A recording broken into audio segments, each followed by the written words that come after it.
Welcome back to the channel, everyone, and welcome to Tilbury Fort on the River Thames. Tilbury Fort is one of the finest surviving examples of 17th century military engineering in England. Originally built during the reign of King Henry VIII to protect the dockyards of Woolwich and Deptford. At the time, it was a much smaller Tudor fort, defending the River Thames against enemy ships. Interestingly, it was in nearby West Tilbury that Elizabeth I famously rallied her makeshift army, awaiting the Armada in 1588.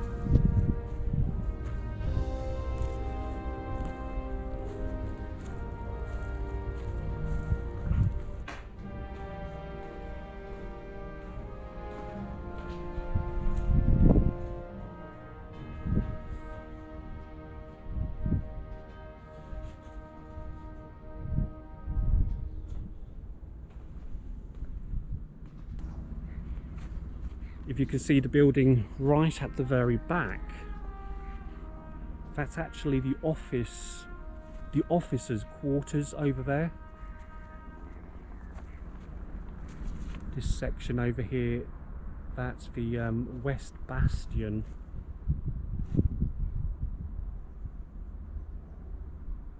And over there in the distance is the East Bastion.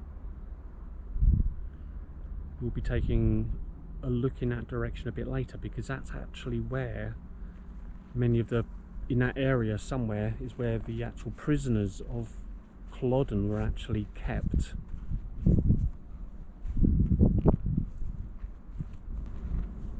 And of course that building over there, that's the guard's house and chapel as well. Certainly an interesting building. Oh, we've got an area down here. Looks like it's lost a load of buildings. So just gonna head down, everybody, just so we can see what it actually says on the actual floor. It says the site of soldiers' barracks, built around 1685. This was demolished in 1951 following bomb damage in the Second World War. Brick footings showed a small size of the rooms in which 4 men originally lived, 2 to a bed. Wow, cozy. There we go. These are the actual soldiers' quarters. So we just got the foundations left. And of course, it says on that plaque that the soldiers slept 2 to a bed.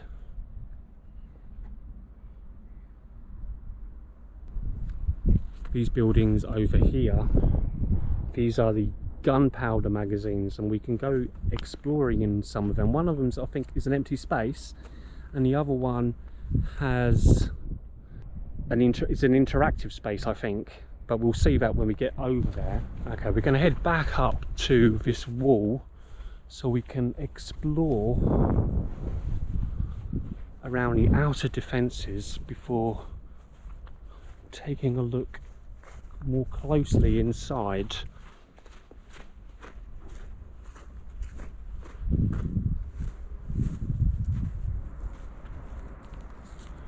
The outer defences are quite impressive. That island you can see in between the drawbridge, that's actually known as Ravelin. So that's a small island. And just past the bridge it's known as the landing gate.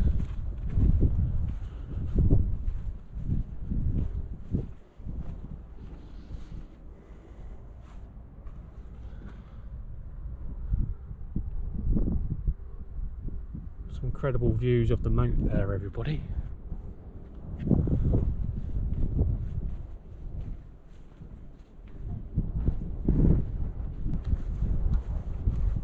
Okay, we might be able to see this gate a lot more clearer now from this actual side. There we go, everyone, look at that. It's a shame the actual area is closed, because that would be fantastic for exploring. So there we go, everybody. So these walls here is known as the Northwest Bastion, and this area was built around 1685 and it was altered in the 17th century.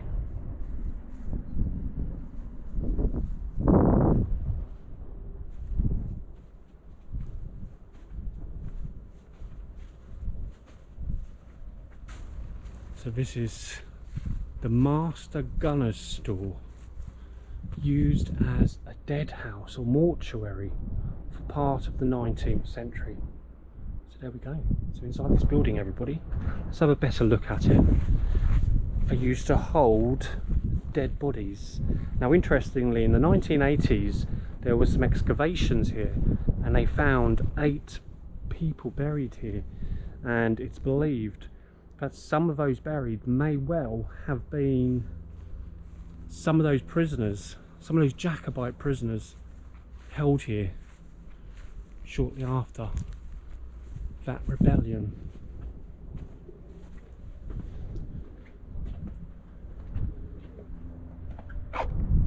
Oh, look at that, everybody. That's a great view, isn't it? Now sadly, some of the prisoners that were held in the hulk ships out on the River Thames, when they actually died, they weren't given any proper burial, and they literally just threw them over the ship into the River Thames, with their bodies being washed out into the English Channel. And of course bodies, old bones and stuff, are found all along the River Thames even today. Mudlarkers have been known to find skulls and human jaws, arm bones and leg bones and stuff. We've got some tunnels over here, everybody. You went through there? Oh, you went through there and you came out there, yeah? Okay, well I'm going to go through this tunnel. It's quite spooky in here. Well, it's nice and clean. Yeah? I was thinking, oh my god, which way to go? And so they're gonna Oh, is there a couple of tunnels, yeah? Yeah, you don't know where to turn. Okay. Okay. Let's head into these tunnels.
Now look at these officers' houses. They're actually got gardens.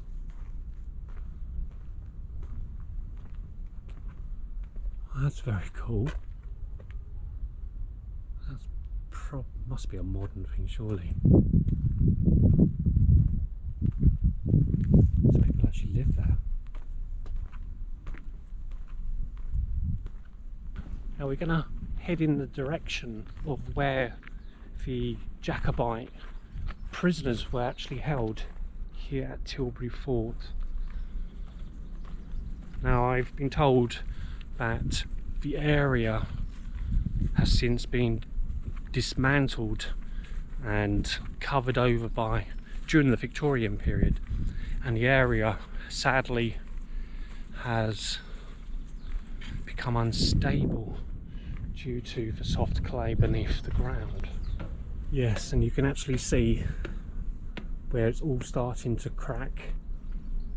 So you can see why the area has actually been cordoned off. But if we head up here, we can take a look at the space. So here we go, everybody. So this is the actual location where the Jacobites were actually held after the Battle of Culloden. This actual space here. So there was a tower here, or a building, and this was actually where the prison was located. Of course they've closed it off because the ground is starting to come apart. And over in the distance, everybody, get an incredible view of Gravesend in Kent. Interestingly, that's where Pocahontas is buried. Over there in one of the churchyards. Possibly that one there, that big steeple. I don't know if you can see that. If I put my finger on that, it's kind of round about there. There's a steeple that could be the actual church where Pocahontas is buried. But we're not here to learn about Pocahontas. Now this area I'm walking along now, this is known as the southeast curtain. And of course these guns are facing out onto the River Thames just there. So they've got prime position to blow any ironclad warship sailing up the River Thames towards Woolwich.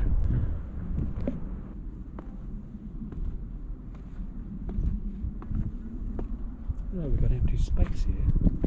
Got some doors open. I'm not too sure. Oh, I bet there's loads of spiders in there, aren't there? Interesting. It's probably where they kept some of the ammunition.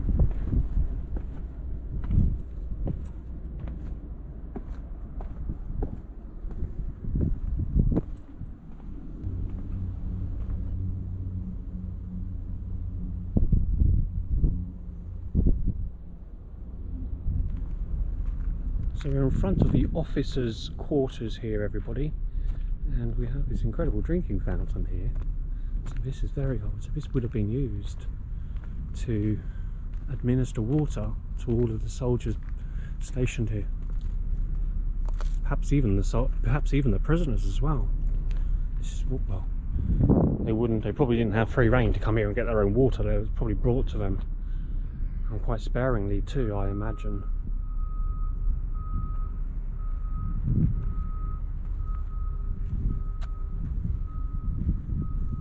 And that big space behind it, that's where all the water is kept.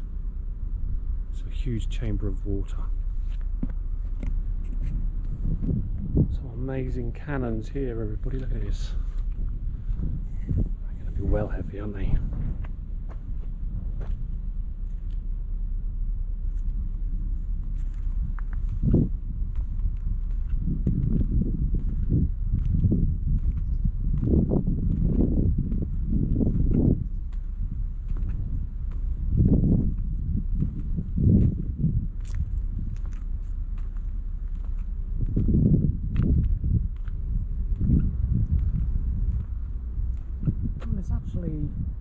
So we got, so there's a water source over there, so that's one. We've got another one just here, everybody, that's two. And we've got one over there, that's three. So we've got, looks like 3 sources of water, perhaps even 4, because there may well have been one over there in front of that building.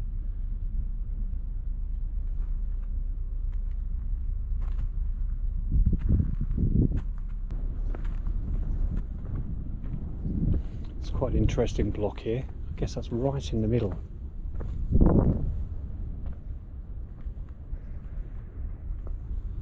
And it does look like it's got something written on there. It's got an arrow. It's got WJJ perhaps.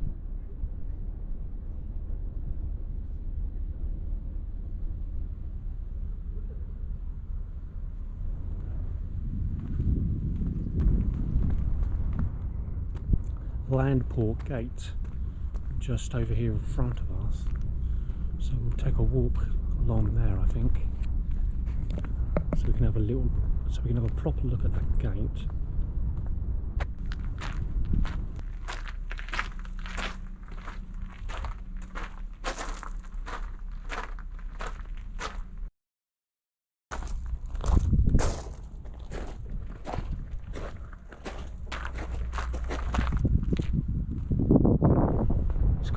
Just there. No, it's been tied off. Quite interesting they put a bucket there to showcase. Okay, so this space here, this is the West Gunpowder magazine area, built around 1716 with later modifications.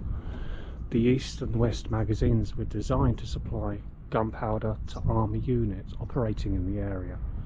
The magazine supplying the fort was in the East Bastion.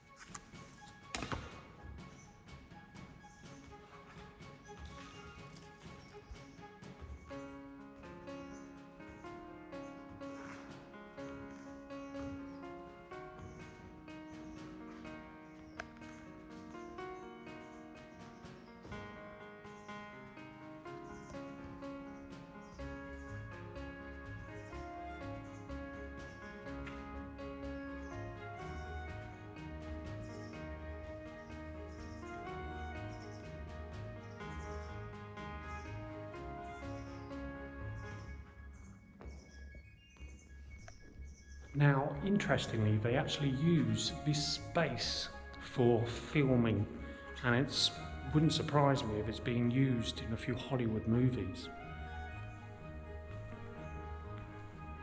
It's an incredible space. It's empty.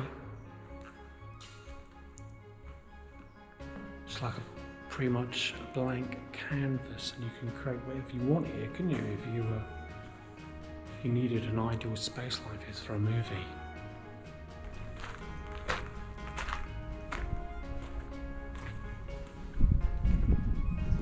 Okay, so we're entering the East Gunpowder magazine room, built between 1716 and 1719.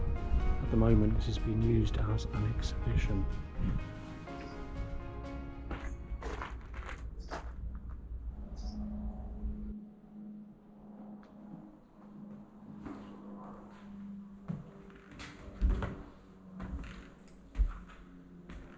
A bit of information here about gunpowder. It says gunpowder depot for the army. This building is one of 2 identical gunpowder magazines built at Tilbury Fort in 1716. Tilbury was ideally located to store powder shipped from the numerous gunpowder works in the London area and at Faversham. From Tilbury, gunpowder was then sent to other fortresses or issued to the army. Each of these magazines was designed to store 3,600 barrels of powder.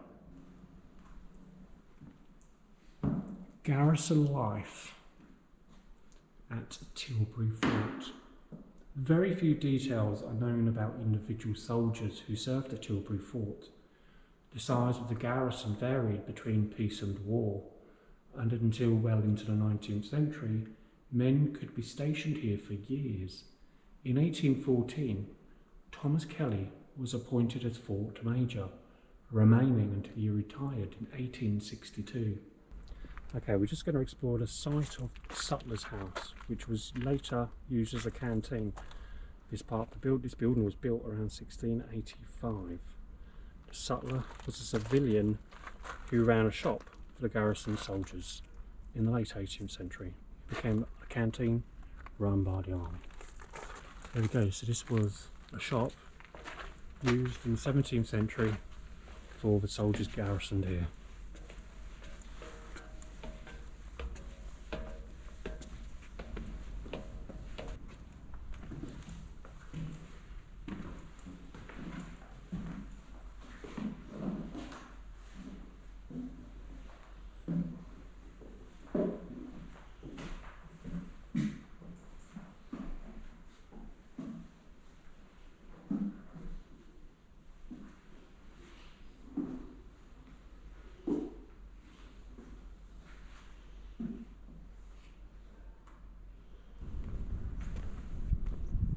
Yeah, you can see where there was a fourth water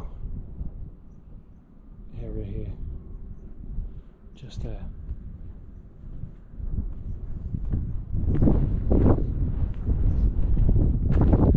Now we're gonna head up here into the room up there, everybody, because that's where the chapel is.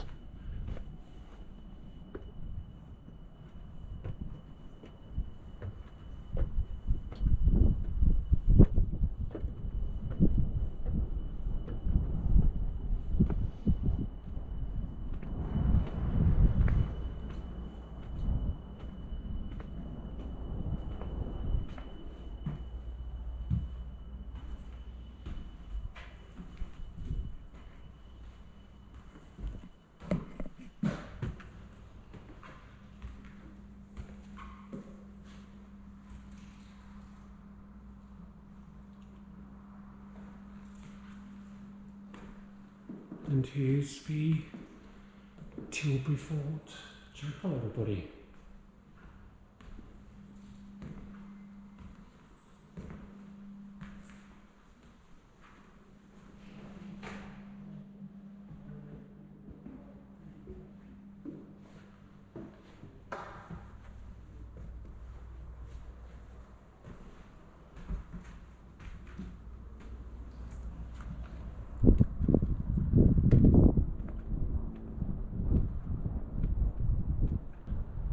Okay everyone, a very big thank you for joining me here at Tilbury Fort on the River Thames. I hope you enjoyed the video, and until next time, stay safe, keep well, and bye for now. Bye everyone.